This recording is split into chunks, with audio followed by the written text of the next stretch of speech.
Have you ever had one of those journaling sessions that just turns into a complete disaster? Nothing works, nothing comes together easily. It actually feels like a job rather than an enjoyable activity. And by the time you finish, you are so overwhelmed and frustrated. You think that your art sucks and you never want to do it again. Well, I just had one of those journaling sessions the other day, and I thought about trashing the video and starting all over again. But instead, I decided to go back and look at what was it that made this journaling session a complete disaster. And I came up with my top 5 things that killed this journaling session. But I will also tell you that I came up with a way to resolve the disaster, and I'm going to show you all of it. So I'm Gina. Welcome to stellarjstudios, and let's get started. My original thoughts for this video was I was going to do a process video of me documenting my February good junk mail.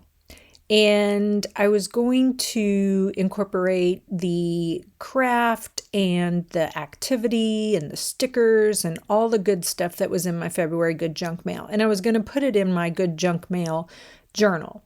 So those intentions were like already in my head, and I knew that's what I wanted to do.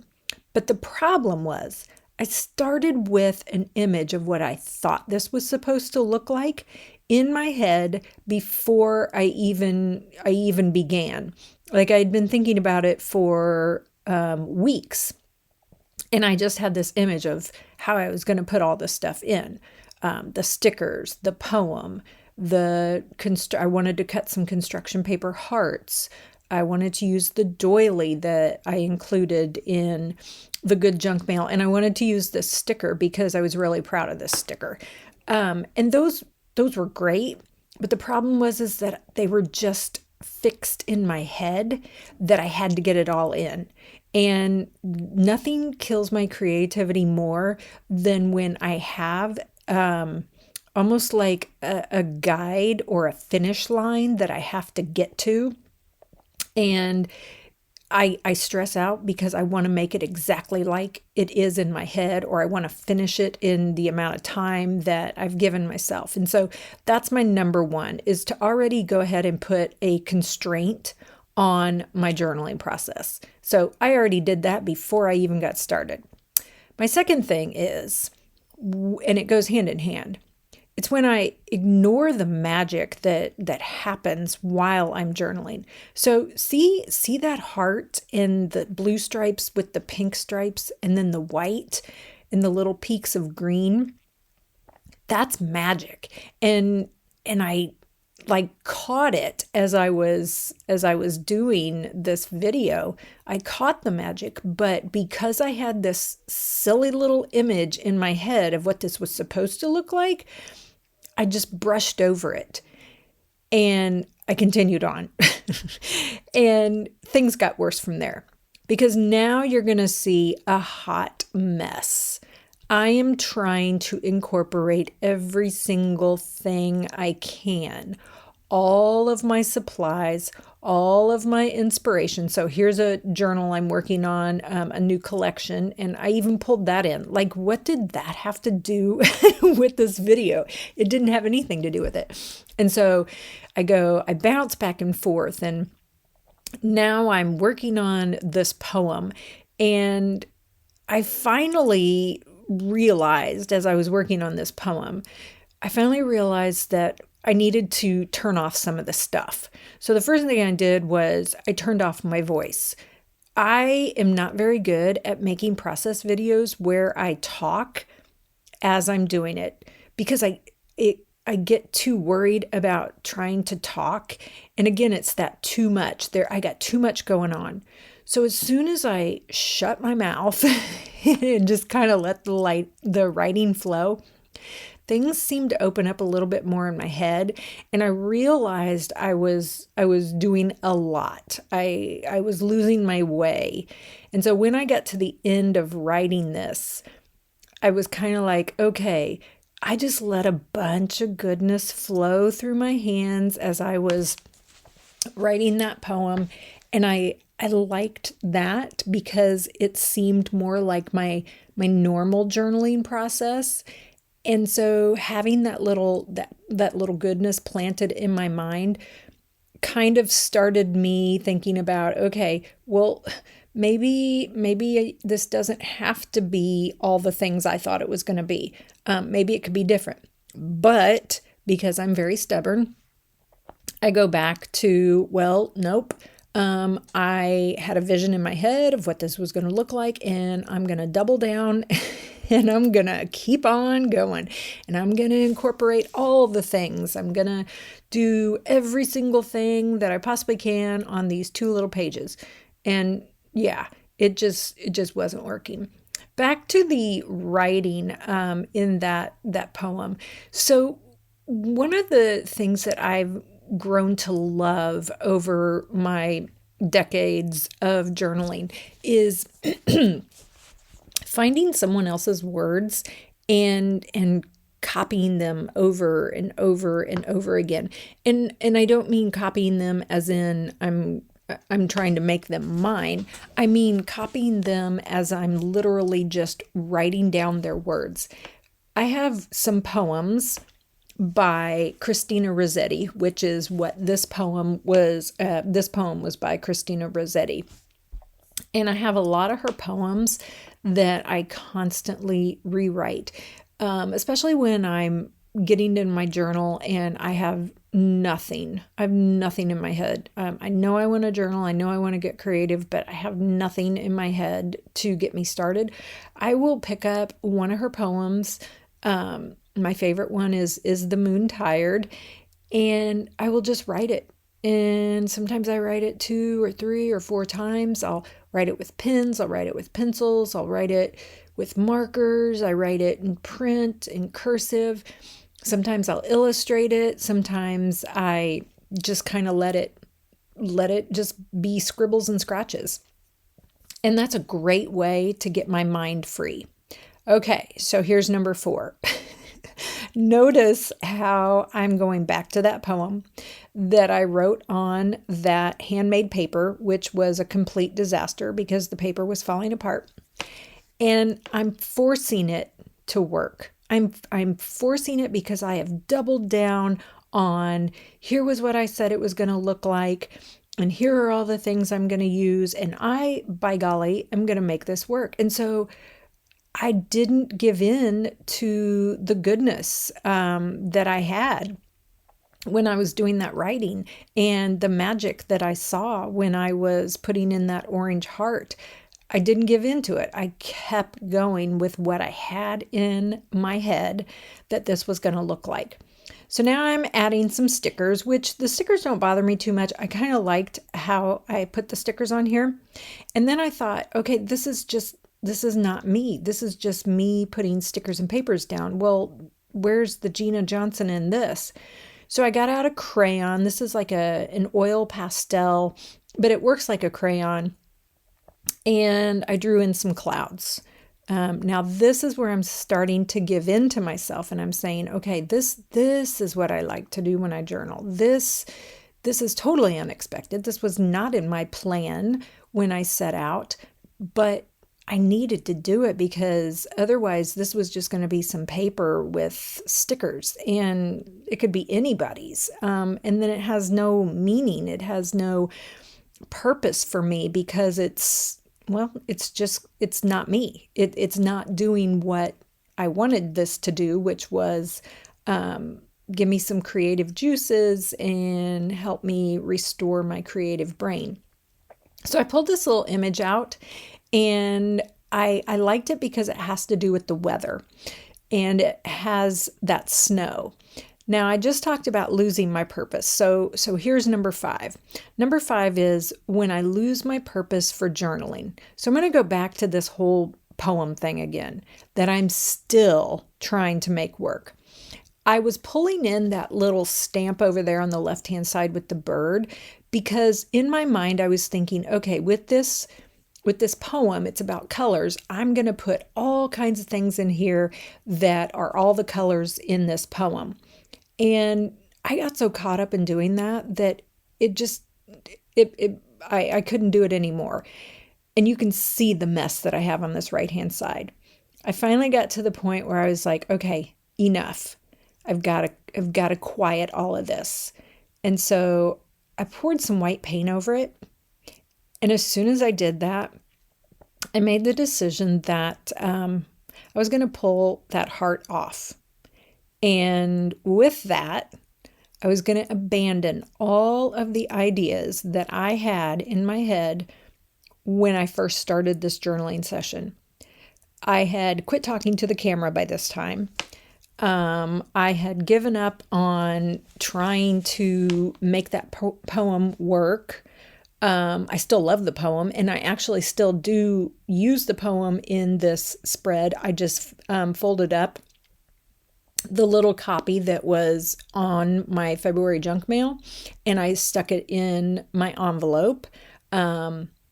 I then decided, well, what do I really want to do? If I'm not doing what I thought I was going to do, which was, make a journal process spread over the whole February good junk mail, incorporate all these things and talk about stickers and talk about poems and show you how to cut things, show you how to fold things. What do I really want to do today?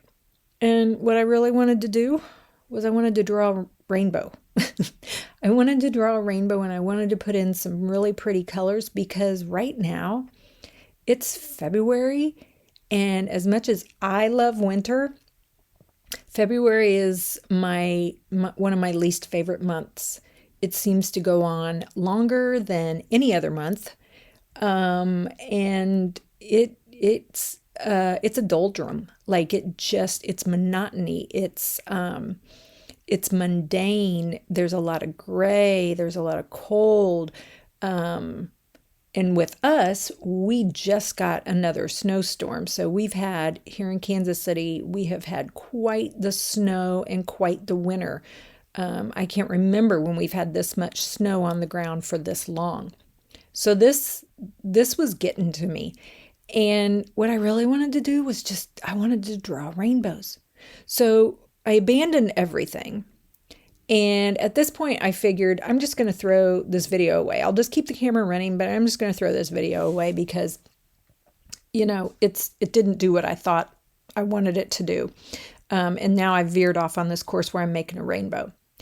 But I'm actually really glad I kept filming because what you're seeing now and what you're going to see for the rest of this video is me letting my true focus, letting my true purpose, my true reason why I journal, letting that shine.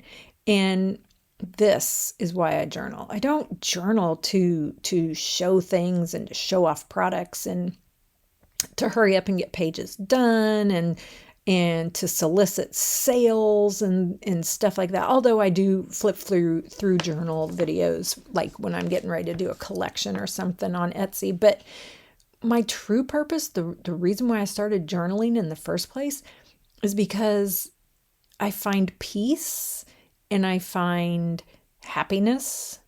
I gain confidence.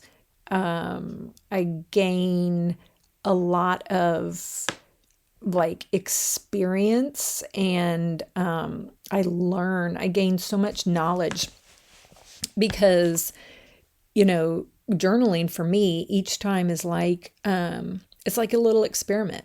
And so I look back on this and I'm like, okay, this was an experiment. It was an experiment that didn't work out like I thought. And I'm glad I had the wherewithal to rip up that heart and to abandon my original plan, change some things around. And now this experiment is going to end with completely different results. I left all the stickers. I left that stamp of that. I can't remember what kind of bird that is. Maybe it's a blue hawk sparrow. I'm not for sure. I left that picture of it over there. That may not even be a bird. I might have just made that up. I'm not for sure. And then I left, like, I don't know if you can tell, like under my left hand, I had this little card that I got from some fruit snacks, and it had little animal cards. And so still going with this idea, my original idea, which is I was going to pull in all of the colors from this poem, and I was going to pull like little images that were that color. And so I pulled that yellow in from those lions that was going to represent my yellow. I should have gotten rid of it. I thought I got rid of it, but then by the time I got to this point, I was like, oh, I must have just left it there. So I just covered it up. I used that doily envelope that was in my good junk mail. And I used a couple of the hearts that were in my good junk mail. Decided to add some glue because they were old, and stuck those on this envelope. I put my sticker, so I really love that sticker. So there's my sticker right there. This sticker it was in the good junk mail, so everybody that got the good junk mail got this sticker. And it was a page from my childhood diary. You probably saw it earlier in this video. I had ripped out a page, and then I actually wrote some text over top of it. And it was about giving Valentine's to my good junk mail friends. So typically I have been making my stickers and printing them here at home, but this time I sent the sticker out to a professional sticker place, and I loved it. It came back and it was so cute. So I really wanted to make sure I put it on this journal page. Now I'm looking here, and I'm looking at all the stuff I have, and I'm like, well, it's pretty disjointed. But the thing is, this is me. This is my journaling. This is my journaling style. Bright colors, messy, things that aren't necessarily connected, I somehow connect. So one way I did that, do you see my little stamp that I have of my bird over there on the left-hand side? See how I took those clouds and I put the clouds over next to that stamp. So now that pulls that in. So I'm trying to make a connection between all of these things and keeping it very, very cohesive. I finally figured out how to use that poem. So what I did was I went through, and all the things that are on my page, I did just like Christina Rossetti did in her poem. So in her poem, she talks about things that are specific colors. So like she says, pink is a rose. And so I went and I did white is snow. I think I did yellow are the lions. What else did I do? I think I did. Okay. So my stickers up there in the middle, those are some vintage stickers that were in my February junk mail. I believe 1983. And it's a series, I have quite a few of these. It's a series of stickers that were these little aliens, and they were in love with each other. So they were Valentine's stickers. And so I think I put up there, green are aliens, and then out to the side I wrote in love. I actually was able to find something on this spread for every one of those colors. And so it worked out perfect because, again, I had this image in my head that I needed to have this poem written, but I don't need to have the poem written. It's the feeling. It doesn't have to be so literal. It doesn't have to be so obvious. And so knowing that I've read that poem, knowing that I love that poem, even knowing that I'm going to tuck a little copy of it in that envelope, I'm okay with that because I represented the poem by going and writing on my spread and saying, I think on this one I said denim is blue. And then his little sneakers down there, they remind me of my youngest. When he was 5 years old, he had some red Converse, and those were my favorite shoes ever of his. And So those little shoes on that little guy down there reminds me of those. So that kind of made me smile, and I thought, well, we'll just write sneakers are red. And then I went through and on my rainbow, I wrote all of the colors because I did use the colors that Christina Rossetti had mentioned in her poem. So I thought that was kind of cool. It kind of all came together. The last thing that I do here is I think I went in and wrote good junk mail down on that little van in the bottom right-hand corner. And I felt like that was like just the perfect ending to this whole spread. And something that started off as an absolute tornado disaster, I was able to salvage. And then when I went back, I looked at in those 5 things, which was starting with this image in my head that I wasn't going to let go of, ignoring the magic, the intuitiveness that I love when I journal, figuring out that I have way too much stuff, forcing stuff to work that doesn't work, and losing my purpose for journaling. Those things are ones that I always find will kill my creativity. All right, my friends, I hope you are happy. I hope you are healthy. I hope you do something creative today. Hopefully this has inspired you, and I appreciate your feedback. Leave me a comment. Bye-bye.